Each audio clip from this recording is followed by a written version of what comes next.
हामी वीर नेपालीको सन्तान हो। अमेरिकाले र सिंहदरबारको मतियार गोकुल बास्कोटाले यो देशमा भ्रष्टाचारको विरोध गर्ने, सरकारको विरोध गर्ने, एमसीसीको विरोध गर्नेलाई कासिम सुलेमानी बनाउँछौँ भनेर यदि धम्की दिन्छौ भने बलभद्र कंवर 7 दिनसम्म पानी नखाएर नालापानीमा लडेर यो देश बचाएका हुन्।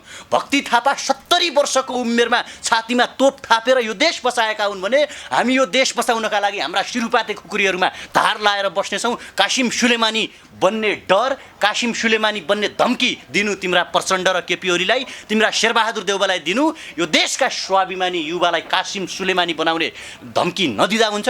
हामी बन्न दिने छैनौँ। 1 करोड हस्ताक्षर हामीले सञ्चालन गरेका छौँ। करोड जनताले नाइ भन्दा भन्दै, गलत छ भन्दा भन्दै, देशलाई गुलाम नबनाऊ भन्दा भन्दै, सिरिया नबनाऊ, अफगानिस्तान नबनाऊ, इराक नबनाऊ, कङ्गो नबनाऊ भन्दा भन्दै यिनीहरूले मानेनन् भने, यिनीहरूले बलमिच्याइ गरे भने, जनताका मतसँग खेल्न खोजे भने, युवाहरूका सपनामाथि बलात्कार गर्न खोजे भने सम्भवतः हामी माइती घरबाट मात्रै कराउने छैनौँ। सिंहदरबार र बालुवाटार भित्र छिरेर यिनीहरूको कठालो समातेर माइतीघर मण्डलामा ल्याएर फुटबल खेल्नेछौँ। त्यतिले पनि भएन भने हेक्का राख्दा हुन्छ। यो देशका जनताले यिनीहरूलाई बाँच्न दिने छैनन्। कुनै दिन प्रधानमन्त्री बालुवाटारभित्र मृत भेटिनु पर्ला, आत्महत्या गर्नु पर्ला।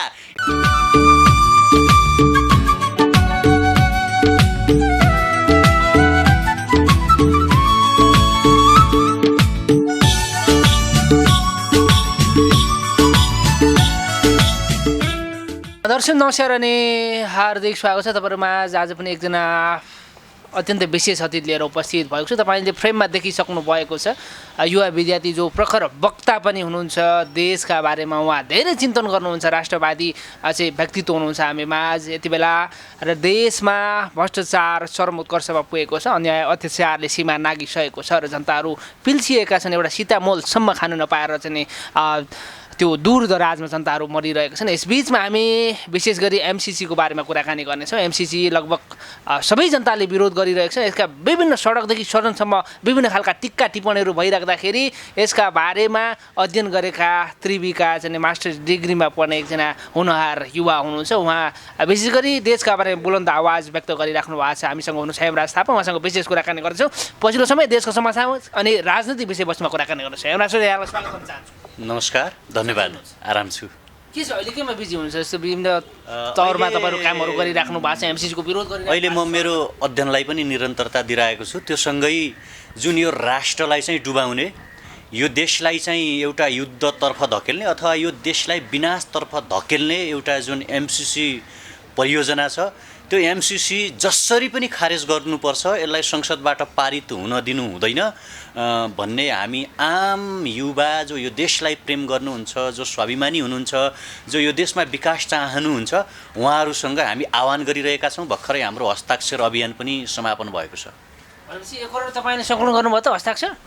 हामीले पहुँच पुगेसम्म, हामीले भ्याएसम्म र हामीले आफ्नो समय मिलाउँदासम्म अथवा हामीले दिन सकेको समयअनुसार चाहिँ 1 करोड करिब हस्ताक्षर हामीले सङ्कलन गरेका छौँ। र यति भन्दै गर्दा हामीले पहिलोचोटि यो देशलाई माया गर्ने, यो देशलाई चाहिँ आफ्नो मुटुमा बोक्ने, हाम्रो वीर इतिहासप्रति गौरव गर्ने, सगरमाथाप्रति गौरव गर्ने, गौतम बुद्धप्रति गौरव गर्ने तमाम युवाहरू जो आज विभिन्न कारणले विदेशमा हुनुहुन्छ, उहाँहरूलाई हामी पहिलोचोटि एमसीसीको विरोधमा शनिबार 25 गते शनिबार 11:30 बजे माइतीघरदेखि बानेश्वरसम्म निस्किने जुन विशाल र्याली छ, त्यो र्यालीमा विदेशमा बसेर पनि उहाँहरूलाई हामी समावेश गर्दैछौँ आन्दोलनमा। जस्तो अब हेमराज थापालाई चाहिँ पछिल्लो समय चर्चा कमाउनको लागि यिनी सडकमा आएर कुर्लिन थाले भनेर आरोप लगाएको छ नि तपाईँलाई। के साँचो हो, सत्य हो? छातीमा हात राखेर बसेको सडकमा मैले छातीमा हात राखेँ।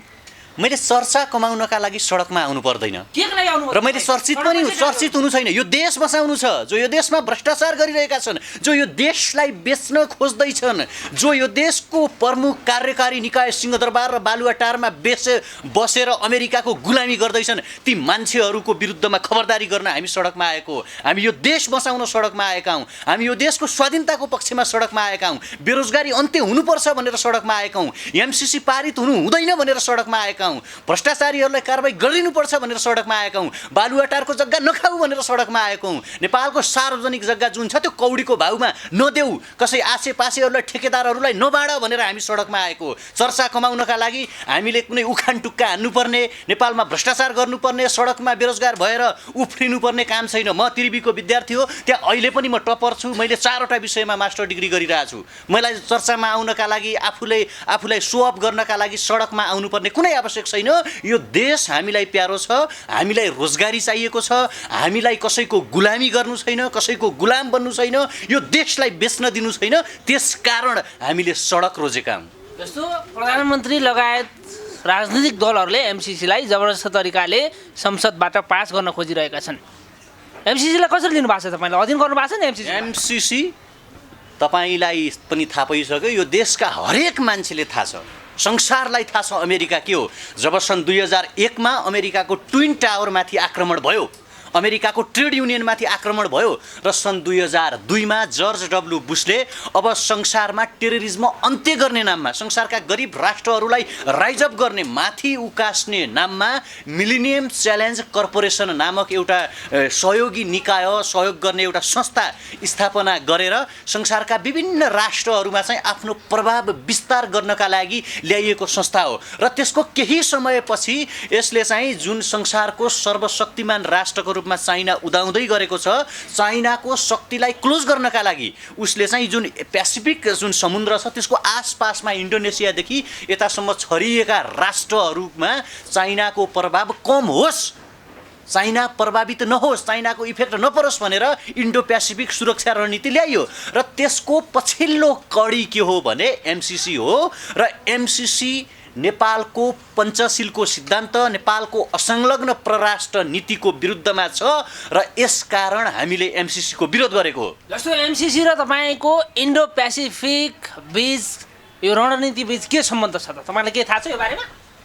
एमसिसी इन्डो पेसिफिकको एउटा अङ्ग हो। अथवा यसरी बुझ्नुहोस्, पहिला उनीहरू एमसिसीको प्रधानमन्त्रीले भनिसक्नु भएको छ, प्रधानमन्त्रीले भनेर तर तपाईँको अमेरिकन दूतावासले भनेको छ एमसिसी र इन्डो पेसिफिक बीच कुनै सम्बन्ध छैन भनेपछि तपाईँले किन यो मान्छे मैले भन्ने कुरा होइन नि, यो देशको आम मान्छेले भनिरहेका छन्। अब अमेरिकाको कूटनीतिज्ञ, एउटा डिप्लोमेसी हुन्छ नि, फरेजन पोलिसी एन्ड डिप्लोमेसी, अमेरिकाको विदेश नीति हेर्ने मान्छेले, अमेरिकाको कूटनीतिज्ञले अनि अमेरिकाको राजदूतले चाहिँ एमसिसी गलत हो भन्छ। अनि तिनै एमसिसी लन्च गर्ने मान्छेहरू राष्ट्रद्रोहीहरू जो यो देश बेच्न तत्पर छन्, हिजोका राष्ट्रवादको जगमा बनेको यो देशको सरकारका नाइके, यो देशको ठेकेदार जो बालुवाटार र सिंहदरबारमा बसेर शासन गरिरहेका छन्, जसलाई अमेरिकाले केही डलर फ्याँकेको छ, अमेरिकाले केही जुठो फ्याँकेको छ, अमेरिकाले रक्सु र मासु फ्याँकेको छ, अमेरिकाले उपचारको बाहनामा विभिन्न पैसाहरू फ्याँकिरहेको छ, अनि ती मान्छेहरूले विरोध गर्छन्। कानुनभन्दा माथि कोही पनि छैन। जस्तो उनीहरूले देशका लागि 14 वर्ष जेल पनि बसेका छन् नि। उहाँको हिजोको इतिहासलाई हामी सम्मान गर्छौँ, तर हिजोले चल्दैन। तपाईँलाई भन्छ है, तपाईँले देशको सम्माननीय व्यक्ति लगायत चाहिँ तपाईँले डलरमा बिक्यो भने तपाईँले चाहिँ डलरमा बिक्यो भने तपाईँले आवादारी रूपमा त सम्मान दिन। एमसिसी जो छ नि, एमसिसीको कानुन नेपालको कानुनभन्दा माथि हुने भन्ने छ। बौद्धिक सम्पत्तिमाथि चाहिँ अमेरिकाको एमसिसीको चाहिँ नियन्त्रण रहने भन्ने छ। कुन ठाउँमा के परियोजना बनाउने भन्ने कुरा भारतलाई सोध्ने हो कि नेपालको चाहिँ तपाईँको चाहिने विकास सम्बन्धी विज्ञ मान्छेहरूलाई सोध्ने हो, नेपालको विश्वविद्यालयमा अध्ययनरत विद्यार्थीहरूलाई सोध्ने हो कि नेपालमा कुन ठाउँमा के चाहिँ परियोजना बनाउँदा उपयुक्त हुन्छ भनेर भारतलाई सोध्ने हो। अनि एमसिसीको तपाईँहरूले एउटा कुरा त्यहाँ बुझा राम्रोसँग पढ्नु भएको छ नि, भोलि एमसिसीको खर्च कति हो, एमसिसीले कस्तो विकासको योजना बनाउँदैछ, कुन ठाउँमा के परियोजना लन्च गर्दैछ भन्दाखेरि तपाईँहरू जस्तै मिडिया कर्मीले यदि भोलि सोधखोज गर्न पर्यो भने विवेक रूपमा तपाईँको मिडियाको कार्ड देखाएर जान पाउनुहुन्न। त्यति बेला तपाईँले एमसिसीसँग अनुमति लिनुपर्छ। तपाईँको देशभित्र, मेरो देशभित्र, वीर गोर्खालीहरूको देशभित्र, गौतम बुद्ध जन्मेको देशभित्र कुनै एउटा विदेशी निकायको मान्छे आएर हामीले अनि त्यो मान्छेलाई सोध्ने कि तेरो संस्थाभित्र के भइरहेछ, कालीगण्डकीमा कति बिजुली उत्पादन भयो, हाम्रो बिजुलीको चाहिँ जुन त्यो के ट्रान्समिटर छ त्यो कहाँ बन्यो, कताबाट कुन रोड जाँदैछ भन्ने कुरा। अनि तपाईँले भोलि अमेरिकाको एमसिसी संस्थासँग गएर सोद्धाखेरि तपाईँको मुटु त्यति बेला दुख्छ कि दुख्दैन, यो कुरा पनि जान्नु होला तपाईँहरू। जस्तो अब एमसिसी देशमा लागू भयो भने यसले प्रभाव पार्ने के छन् त? कसरी कस्तो प्रभाव पर्छ? पहिलो कुरा त एमसिसीलाई जसरी हामी बुझिरहेका छौँ त्यसरी मात्रै बुझ्नुहुन्न। संसारको आफ्नो सामरिक रणनीति हुन्छ र अमेरिका अहिलेको विश्वको सबैभन्दा ठुलो दबदबा कायम गर्ने एउटा राष्ट्र हो र अमेरिकाको एउटा रणनीति जस्तो तपाईँको चाहिने भारतमा इस्ट इन्डिया कम्पनी व्यापारको नाममा जसरी छिरेको थियो नि, पछि कालान्तरमा ब्रिटेनको साम्राज्य पतन भयो। अहिले अमेरिका संसारभरि आफ्नो साम्राज्य विस्तार गर्न खोज्दैछ र उसले अमेरिकामा प्रोडक्ट भएका सामग्रीहरू विश्वका ठुला बजारहरूमा पठाउन निडेड छ कि अहिले अमेरिकाको पपुलेसनले अब अमेरिकामा प्रोडक्ट भएको मेटेरियल्सहरू धान्दैन, अमेरिकाको अर्थतन्त्र धानिँदैन। जीडीपी जुन राष्ट्रिय अर्थतन्त्र विकासको एउटा मापन गर्ने पोइन्ट हुन्छ, चाइना संसारको नम्बर 1 हो जीडीपीमा र उसले के गरिरहेको छ भने जस्तो आइफोन अमेरिकामा लन्च हुने एउटा अमेरिकाले उत्पादन गर्ने एउटा चाहिँ टेक्नोलोजीयुक्त एउटा मोबाइल हो। माइक्रोसफ्ट बिल गेट्सले प्रोडक्सन गर्ने कुरा हो। अमेजन भन्ने जुन तपाईँको चाहिने अनलाइन सपिङ सेन्टर छ त्यो अमेरिकाको हो। अब अमेरिकाले आइफोन उत्पादन गरेर अमेरिकामै सेल गरेर त बेनिफिट कमाउन सक्दैन नि, होइन? अनि जुकरबर्गको फेसबुक उसले अमेरिकालाई मात्रै लन्च गर्छु भनेर त हुँदैन नि त। माइक्रोसफ्टको माइक्रोसफ्ट जुन कम्प्युटरमा प्रयोग हुने एउटा सफ्टवेयर छ त्यो अमेरिकामा मात्रै लन्च हुँदैन। अब अमेरिकाले हेरेको के हो भने संसारको ठुलो बजार चाहिँ कता छ? ठुलो बजार भनेको जहाँ पपुलेसन बढी हुन्छ त्यो चाहिँ बजार हो, मार्केट हो। र उसले अध्ययन गर्यो, उसले रणनीति बनायो, उसले फरेन पोलिसी बनायो र उसले के हेऱ्यो भने भारत र चाइना संसारको लार्जेस्ट पपुलेसन भएको दुईटा देशहरू हो। अब चाइनाको आफ्नै चाहिँ तपाईँको चाहिने अर्थनीति छ, अर्थव्यवस्था छ, कम्युनिज्म देश छ, साम्यवादी देश छ। चाइनामा चाहिँ उसले खेल्न सक्ने सम्भावना नदेखिसकेपछि ऊ खेल्न कहाँ आइपुग्यो भने भारतमा आइपुग्यो। भारतलाई उसले टार्गेट गर्दैछ है। एमसिसी अमेरिकाले भन्न सक्थ्यो नि त, यदि अमेरिकाको सोचाइ सही हुन्थ्यो, अमेरिकाको दृष्टि सही हुन्थ्यो भने हामी नेपालमा बिजुली उत्पादन गरिदिन्छौँ, तपाईँ भारतलाई बेचे पनि बेच्नुहोस्, तपाईँ चाइनालाई बेचे पनि बेच्नुहोस्, तपाईँ भुटानलाई बेचे पनि बेच्नुहोस्, बङ्गलादेशलाई बेचे पनि बेच्नुहोस् भन्न सक्थ्यो नि त। तर अमेरिकाले मात्र के भन्यो भने नेपालमा उत्पादन हुने बिजुली एमसिसी मार्फत उत्पादन भएको बेच्नुपर्ने कहाँ? भारतमा। अनि नेपालमा तपाईँको चाहिने बनाइने रोड रेल रोडहरू चाहिँ जोड्ने कहाँ? भारतसँग। र उसले जुन इन्डो पेसिफिक कुरा आयो नि, इन्डो पेसिफिक सेक्युरिटी बहाना मात्रै हो। उसले प्रशान्त यो जुन पेसिफिक जुन ओसियन छ त्यो वरिपरिका क्षेत्रहरू इन्डोनेसिया, जापान, श्रीलङ्का, बर्मा हुँदै जुन यता यहाँ पाकिस्तान अथवा यहाँ यो भारतसम्म आइपुग्दाखेरि यो भारतलाई चाहिँ उसले सेन्टर पोइन्ट बनाउन खोजिरहेको छ। त्यसकारण नेपालमा उत्पादन भएको बिजुली पनि भारतलाई बेच्ने र नेपालको सडक पनि तपाईँ के गर्ने भने भारतसँग जोड्ने। तर देशका लागि तपाईँको चाहिने लगानी त आवश्यक छ नि। आज देश विकास गर्नका लागि लगानी आवश्यक छ हो, देशका लागि लगानी आवश्यक हुन्छ। तर 55 अर्ब रुपैयाँले देश अर्ब बन्दैन। 75 अर्ब रुपैयाँ एनसिएलबाट कर नउठाउने अनि 54 अर्बले देश बन्छ भन्ने यिनका कार्यकर्ताले गाउँ गाउँमा सिंहदरबारको नाममा भ्रष्टाचार गर्ने, यिनका श्रीमतीहरू बिरामी हुँदाखेरि एटलान्टिका होटलमा बसाएर उपचार गराउने, यिनको मृगौला बिग्रिँदाखेरि यिनीहरूले विदेशको पानी खाने, यिनका महामहिम राष्ट्रपतिले चाहिँ बाहिरको पानी खाने, अनि यिनीहरूका कार्यकर्ताहरूको जीवनशैली हेर्नुहोस् कम्युनिस्टका कार्यकर्ताहरूको। यति समूह भनेको पाथिभराको जग्गा यति समूहलाई फ्रीमा दिन मिल्छ? दरबार मार्गको जग्गा यति समूहलाई निःशुल्क बाँड्न मिल्छ? डोनेट त्यत्रा दानवीर हुन् केपी ओली फ्रीमा बाँड्नलाई? अनि वाइट बडीको जग्गा खाने को? कारवाही गर्नु पर्दैन? भ्रष्टाचार गर्नु पर्दैन? खै कहाँ गयो वाइट बडी आज काण्ड? बालुवाटारको जग्गा खाने मान्छे को? यिनीहरूको महासचिव विष्णु पौडेल होइन? विष्णु पौडेललाई कारवाही गर्ने हिम्मत राख्दैन। अनि आफ्नो देशभित्रको भ्रष्टाचार नरोक्ने, कर नउठाउने, अनि चाहिँ ठाउँ ठाउँमा सार्वजनिक जग्गा निःशुल्क बाँड्ने।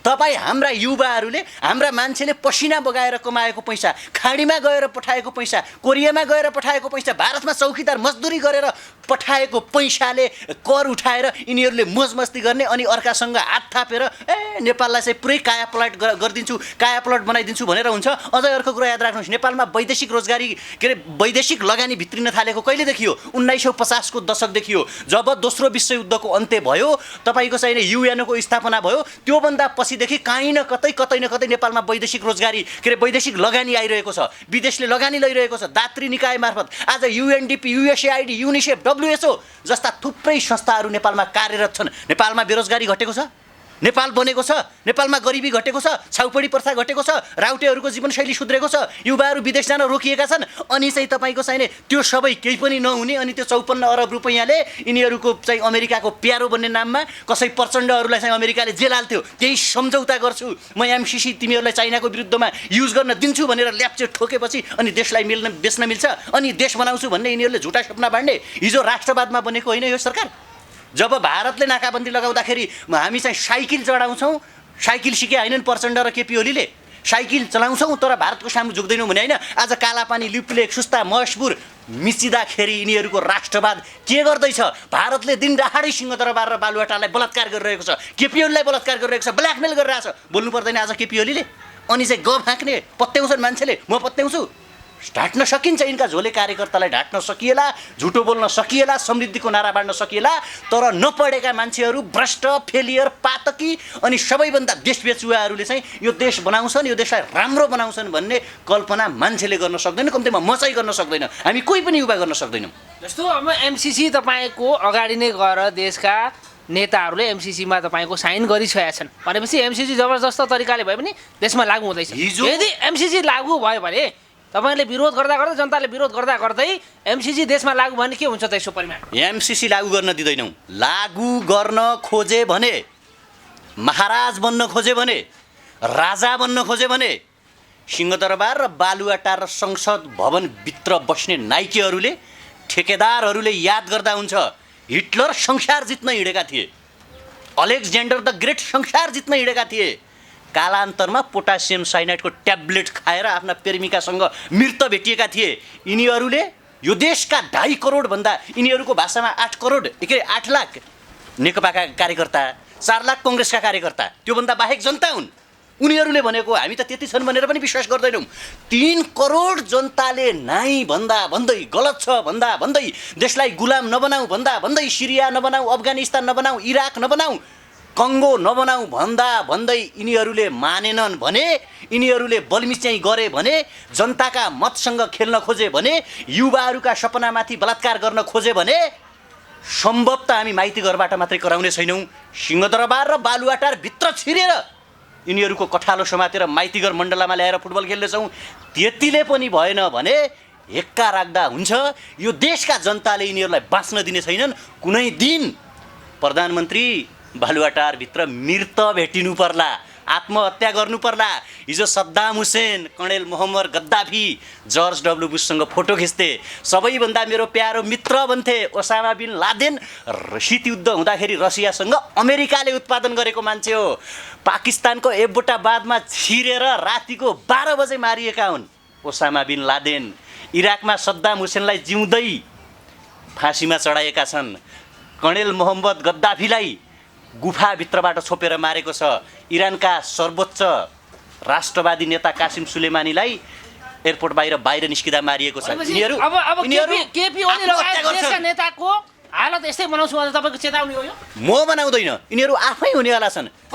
देश बेचेर हुन्छ देश बेच्न पाउँछ देशलाई बेच्न मिल्छ 54 देशको सामान्य जनता भएर तपाईले को देशको सामान्य जनता हो देशको नागरिक सिंहदरबारमा गएर चाहिँ बम हान्छु भन्ने तपाईँ मैले बम हान्छु भनेकै छैन मैले बम हान्छु भनेकै छैन यिनीहरू मृत भेटिनेछन् यिनीहरू आत्महत्या गर्नेछन् पोटासियम साइनाइडको ट्याब्लेट खान्छन् यिनीहरू तपाईलाई अर्को कुरा भनिदिन्छु जतिको यो देशमा अधिकार केपी ओलीको छ त्यतिकै अधिकार मेरो पनि छ म यो देशको नागरिक हो म कर तिर्छु नेपालको संविधानले मलाई अधिकार दिएको छ मलाई बोल्न पाउने अधिकार छ मलाई भन्न पाउने अधिकार छ आज हेर्नुहोस् तपाईको क्यामेरा यिनीहरूले खोज्न खोज्दैछन् तपाईको पत्रकारको कलम खोज्न खोज्दैछन् हामीले लेख्ने स्ट्याटसदेखि यो देशको सरकार डराउँछ हामीले गर्ने फोन कलदेखि यो देशको सरकार डराउँछ युवासँग डराउँछ यिनीहरूले हिजोसम्म झुटको साम्राज्य खडा गरेका थिए यिनीहरूले दिउँसै सपना बाँडेका थिए तासको महल खडा गरेका थिए समृद्धि विकास दुनियाँदारी खै त आज समृद्धि आज अरबबाट लास आउन रोकिएको तपाईँले देख्नु भएको छ भारतमा कति नेपाली चौकीदार छन्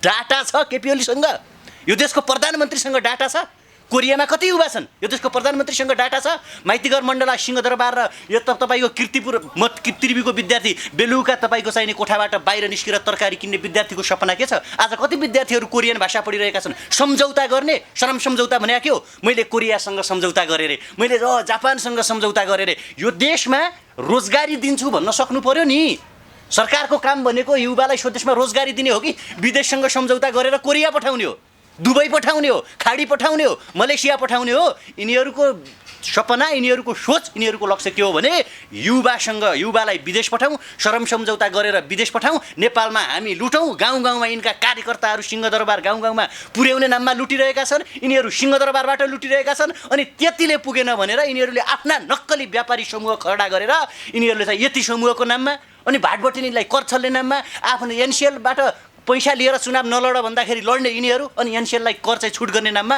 यिनीहरू सिंहदरबारबाट लुटिरहेका छन्। त्यसकारण नेपालको सबभन्दा ठुलो वैधानिक लुटतन्त्र मचाउने, लुटलाई संरक्षण गर्ने, भ्रष्टाचारलाई संरक्षण गर्ने आधिकारिक संस्था भनेको सिंहदरबार र बालुवाटार हो। अनि सिंहदरबार र बालुवाटारले तपाईँ हाम्रो सपनामाथि कुठाराघात गरिरहेको छ, युवालाई बेचिरहेको छ, भ्रष्टाचार बढाइरहेको छ भने सिंहदरबार र बालुवाटारको काम के? हेमराजजी, तपाईँले सरकारको विरोध मात्र होइन, राम्रो कामको तपाईँको प्रशंसा पनि गर्नुहोस् न। उनले देशको लागि काम गरेको छ सरकारले। के चाहिँ राम्रो काम गरेछ? निर्मला पन्तको बलात्कारी कहाँ छ? लिपुलेख र कालापानी मिचिएको देख्दैन सरकारले? व्हाइट बडीको जहाजको भ्रष्टाचारी कहाँ छ? 33 किलो सुन कहाँ गयो?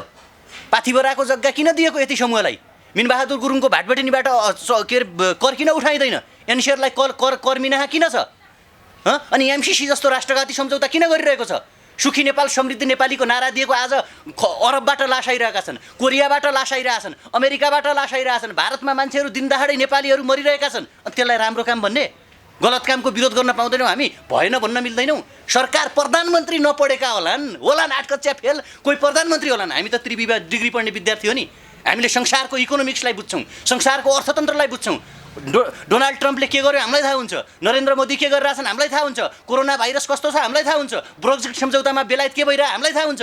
अनि यिनले हामीलाई सिकाउने कुरा हुन्छ? यिनका झोले कार्यकर्ताहरू अन्धभक्त भएर समर्थन गर्लान्, सरकारले राम्रै काम गर्यो भन्लान्। हामीले किन राम्रो काम गर्यो भन्नु? हामीले जे छ त्यो भन्ने हो। काम राम्रो भइरहेको छैन, भ्रष्टाचार बढिरहेको छ, युवाहरू बेरोजगार छन्। तपाईँ जानुहोस् न एकचोटि रत्न पार्कमा गएर एक दिन चाहिँ मान्छे तपाईँ के गर्नुहुन्छ, तपाईँ यो देशको सरकारसँग सन्तुष्ट हुनुहुन्छ भनेर एकचोटि बाइट लिनुहोस् न, के भन्छन् जनताहरूले? अनि चाहिँ सरकारको समर्थन गर्ने कुरा हुन्छ। भनेपछि अब लगभग अन्त्यमा छौँ। देश विकास हुनको लागि के हुनु पर्यो त तपाईँको दृष्टिकोण? भ्रष्टाचारको अन्त्य हुनु पर्यो। यो देशका बुद्धिजीवीहरूसँग छलफल गर्नु पर्यो, भ्रष्टाचारीहरूलाई कारबाही गर्नु पर्यो, युवाहरूलाई विदेश पठाउन छोडेर नेपालमै रोजगारी दिनु पर्यो, खाडी पठाउनु भएन, श्रम सम्झौता गर्नु भएन, एमसिसी जस्ता राष्ट्रघाती सम्झौता गर्नुहुन्न। म तपाईँलाई भन्न चाहन्छु, अमेरिका कसैको सहयोगले बन्या हो वा आफ्नो पावरले बन्या हो, चाइना कसैको सहयोगले बन्या हो वा आफ्नो पावरले बन्या हो, जापान कसैको सहयोगले बन्या हो वा आफै डेभलप भएको हो, कोरिया कसैको सहयोगले बन्या हो वा आफै डेभलप भएको, क्यानाडा कसैको सहयोगले बन्या हो वा आफै डेभलप भएको, रसिया कसैको सहयोगले बन्या हो वा आफै डेभलप भएको। संसारका शक्तिशाली राष्ट्रहरू आफ्नो स्वविवेकले विकसित भएका छन् भने हामीले स्वविवेकको प्रयोग किन नगर्ने? हामीले बरु सरकारसँग बजेट छैन भने हामी श्रम गर्न तयार छौँ, हामी छोड्छौँ। युनिभर्सिटीलाई रिसर्च सेन्टर बनाऊ, युनिभर्सिटीलाई उद्यम सेन्टर बनाऊ, काम गरौँ, मेहनत गरौँ। कुन ठाउँमा काम गर्नुपर्छ? 8 घन्टाको ठाउँमा 12 घन्टा हामी काम गर्न तयार छौँ, तर हामी देश बेच्न दिँदैनौँ। त्यसैले हामीले पर्सि 25 गते शनिबार 11:30 बजे माइतीघर मण्डलामा यो सरकारको विरुद्धमा व्यापक हामीले चाहिँ प्रदर्शन राखेका छौँ। हामीले भनेका छौँ हरेक स्वाभिमानी युवालाई आउनुहोस्, नबोलेर हुँदैन, बोल्नै पर्छ। कसै न कसैले यो देशका लागि बोल्नुपर्छ, यो देशको स्वाभिमानका लागि, यो देशको विकासका लागि। हाम्रो त पावर छैन, पहुँच छैन, केही पनि छैन, कतै पनि जान सक्दैनौँ, हामीले त जाने भनेको विदेशै हो। नसोच्नुहोस्, बरु हामी बलिदानी दिन तयार छौँ, बरु हामी मृत्यु स्वीकार्न तयार छौँ। अस्ति सञ्चार मन्त्रीले भने जस्तै हामी कसैको गुलाम भएर बाँच्नुभन्दा, कसैको स्याल भएर बाँच्नुभन्दा, देश बेचेर भ्रष्टाचारी भएर अमेरिकाको प्यारो बन्नुभन्दा बरु राष्ट्रियताका लागि, देशका लागि, यो देशको सार्वभौम सत्ताका लागि कासिम सुलेमानी बन्न तयार छौँ। तर यो कुरा यति कुरा भन्दै गर्दा हामी यो पनि चुनौती दिन चाहन्छौँ, हामी वीर नेपालीको सन्तान हो। अमेरिकाले र सिंहदरबारको मतियार गोकुल बास्कोटाले यो देशमा भ्रष्टाचारको विरोध गर्ने, सरकारको विरोध गर्ने, एमसिसीको विरोध गर्नेलाई कासिम सुलेमानी बनाउँछौँ भनेर यदि धम्की दिन्छौ भने बलभद्र कंवर 7 दिनसम्म पानी नखाएर नालापानीमा लडेर यो देश बचाएका हुन्। भक्ति थापा 70 वर्षको उमेरमा छातीमा तोप थापेर यो देश बचाएका हुन् भने हामी यो देश बचाउनका लागि हाम्रा सिरुपाते खुकुरीहरूमा धार लाएर बस्नेछौँ। कासिम सुलेमानी बन्ने डर, कासिम सुलेमानी बन्ने धम्की दिनु तिम्रा प्रचण्ड र केपी ओलीलाई, तिम्रा शेरबहादुर देउवालाई दिनु, यो देशका स्वाभिमानी युवालाई कासिम सुलेमानी बनाउने धम्की नदिँदा हुन्छ। हामी बन्न दिने छैनौँ। 1 करोड हस्ताक्षर हामीले सञ्चालन गरेका छौँ। माइतीघर मण्डलादेखि बानेश्वरसम्म यो देशको सरकारको विरुद्धमा 2-4 जना मात्रै उफ्रिरहेका छैनन् कि 1 करोड मान्छेहरू आज सरकारको विरुद्धमा बोलिरहेका छन् भनेर हामी देखाउनेछौँ। र तमाम युवाहरूलाई तपाईँ जुन ठाउँमा हुनुहुन्छ, तपाईँ यदि यो देशलाई माया गर्नुहुन्छ भने हामी यो देशलाई माया पक्कै गर्छौँ। म भन्न चाहन्छु, वी हेभ अ बिलिभ, हामीसँग विश्वास छ एक दिन यो देश बन्नेछ, एक दिन हामी नेपालमै केही गरेर देखाउनेछौँ। बन्छ हामीले मेहनत गरे बन्छ र आफ्नो क्षेत्रबाट सकेको विरोध गरौँ, माइतीघर मण्डलमा उपस्थिति जनाउँ र एकचोटि भ्रष्टाचारको विरुद्धमा, रोजगारीको पक्षमा, एमसिसीको विरुद्धमा, सूचना विधायक ऐनको विरुद्धमा बुलन्द आवाज पारौँ। गलत दिशातर्फ गइरहेको, देशलाई बेच्न खोजिरहेको भ्रष्ट सिंहदरबार, बालुवाटार र त्यसको ठेकेदार, त्यसको ठेका सञ्चालन गरिरहेका केपी ओली, प्रचण्ड र शेरबहादुर देउवाको विरुद्धमा आवाज बुलन्द पारौँ। धन्यवाद, नमस्कार, जय देश।